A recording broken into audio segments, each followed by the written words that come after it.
Adonai's remedy to a wicked humanity. Genesis chapter 11 verses 1 to 32.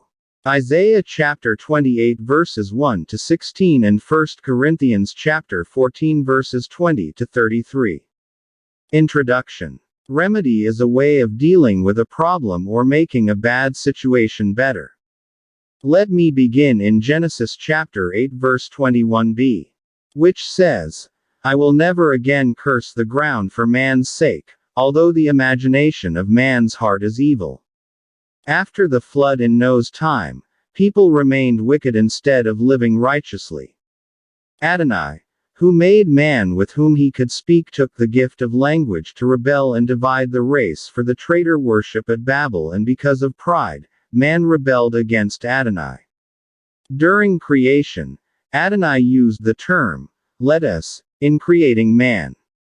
Here, Satan counterfeits the term through Nimrod. Genesis chapter 10 verse 10.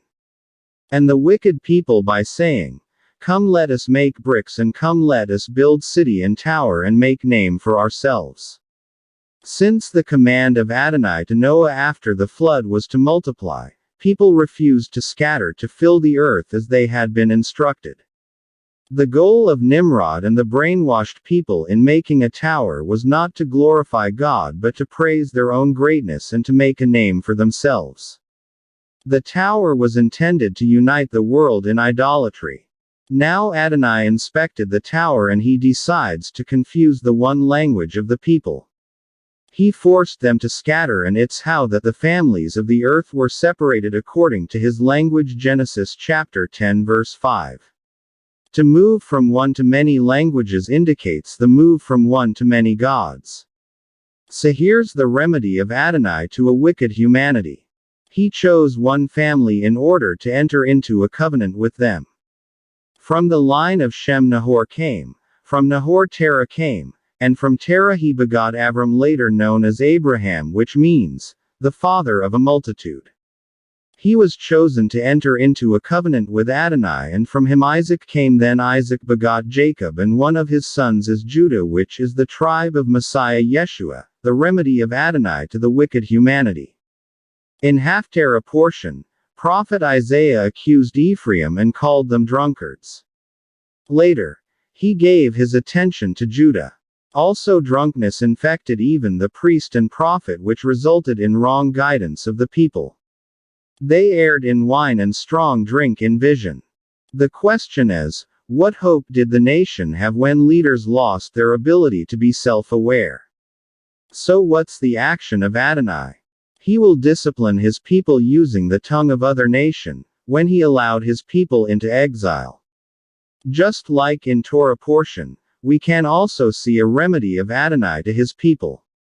In verse 16, Isaiah prophesied the coming of the Messiah, Yeshua, as the chief cornerstone of Israel.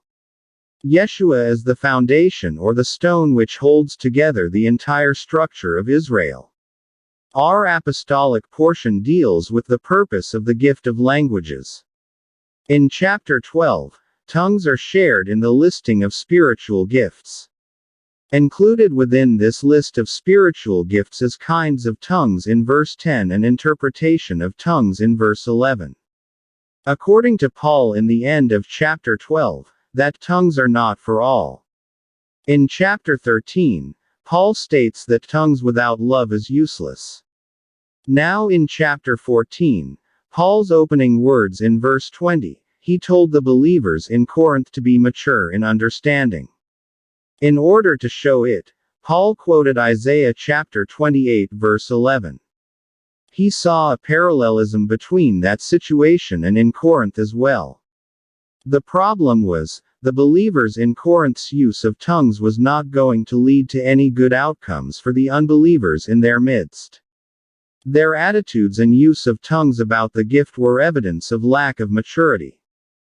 The connection of our parasha is about language. In Torah, the one language of people leads to rebellion in building a tower to make a name for themselves. In Haftarah, Adonai used a foreign language in order to punish Israel.